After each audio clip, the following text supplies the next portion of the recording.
Well, with us in the studio to discuss the special honors conferred on the heroes of democracy is the founder, United Committee to Save Nigeria, Otumba Olajumoke Oguneyede.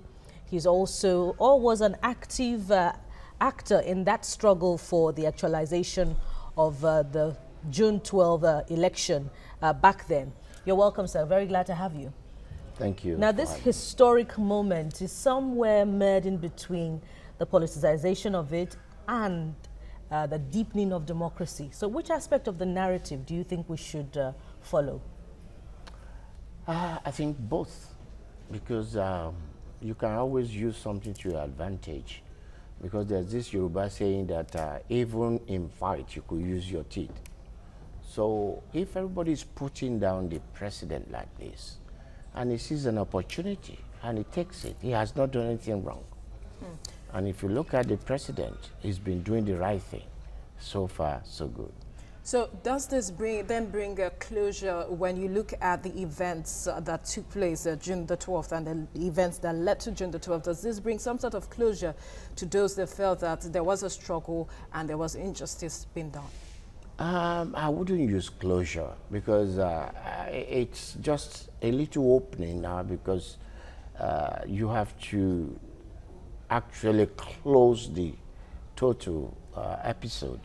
And where we are now, it's a form of attempting to put a closure to it, but this is not the closure yet. What would you then say would be what can bring about the closure? If you look at the MK Abiola, he was fighting to eradicate poverty, bring Nigeria together. It was mostly accepted all over the country.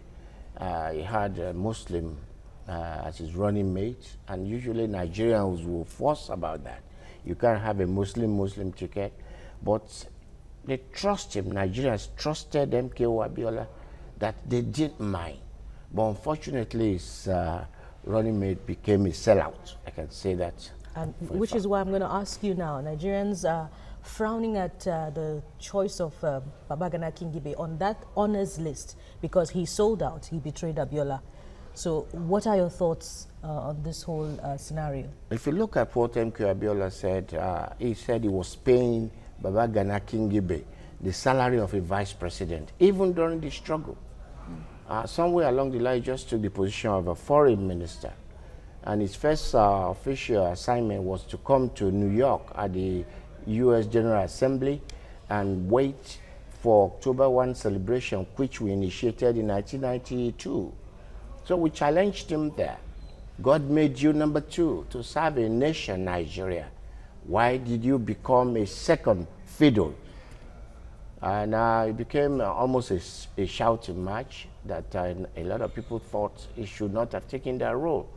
So for him to be honored today, well, we'll leave that to the character of the president. He was just trying to be nice, but he knew and he knows that Babagana Kingibe should not have been honored. You're confident that the president knows? He would know. That he should not be honored? Our president is very intelligent. He would have known. But I think it would be difficult to separate Barnabas from Paul, where we are now. That's why he was just part of the pack. But he did a lot to damage the struggle. All right, now, it is reported that MK Abiola was arrested after he made the Ekpetedo declaration that you said, or you are quoted as saying, should be declared yearly, since we are going to be having this June the 12th celebration as Democracy Day. Perhaps you might want to relieve some high points of that declaration to us. You know, if you read his declaration, you will still even see there that MK Abiola was trying to bring everybody together. He was not forceful and say, unless you give it to me, the sky will fall. He was just saying that it should be participative, everybody should get involved, let's build a nation. But he did it in a significant place, Ekpetedo Hall. And what I propose is that Ekpetedo Hall should become a national monument, that the federal government should look at that aspect, because that was where the second phase of the struggle started.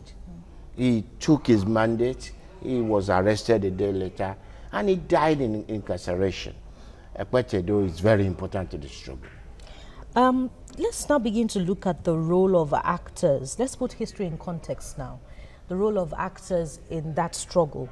And, you know, well before this historic move by President Muhammadu Buhari, there had been reports by some people who participated actively that the Yoruba leaders betrayed Abiola at that time. And I was just reading again today that Alhaji Lamidi Adedibu went to meet MKO, prevailed on him to drop this struggle so that he can be released.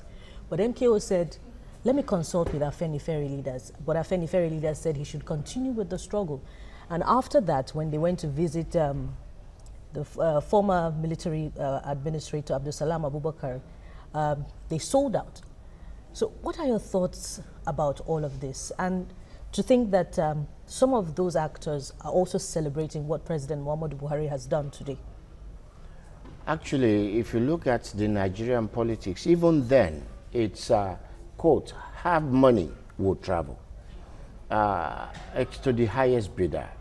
It's easier to convince somebody to denounce his or her mother for some shekels. Yes, Adedibu will play that role, but if you look at how MKO Abiola handled it, at that time, Afenifere was part of NADECO, actually. He said, let me consult. Never came back to discuss that. A lot of Nigerians sold out. Principal among them is the OBJ, who never wanted MKO Abiola to actualize his mandate. He's still very much alive today, and he should, somewhere along the line, account for what he did around that time, because he became almost the sole beneficiary of the struggle by becoming the president of Nigeria, appointed president. Obasanjo, who at a particular point in time could not differentiate between a lizard and a rat, because he was losing his marbles in jail all of a sudden. So were you disappointed when he didn't make this declaration for June the 12th? Very, very disappointed. Very, very disappointed. But if you look at his antecedents, I wouldn't say I'm disappointed. This is what you will expect of him. LBJ will have 2 telephones to his ear and will say, oh, hold on, Margaret Thatcher, I'm talking to Jimmy Carter. He was always playing to the gallery. I never wanted MKO Abiola to get there. He met with us in New York, where we were planning a big celebration for MKO. And actually, he offered to take the invitation card to bring MKO to US for celebration. Then he said, oh, where is mine? I caused a card to be given to him. He was on his way back, whether he stopped in Congo or somewhere. He said Abiola was no messiah. You could see conflict riddled his life.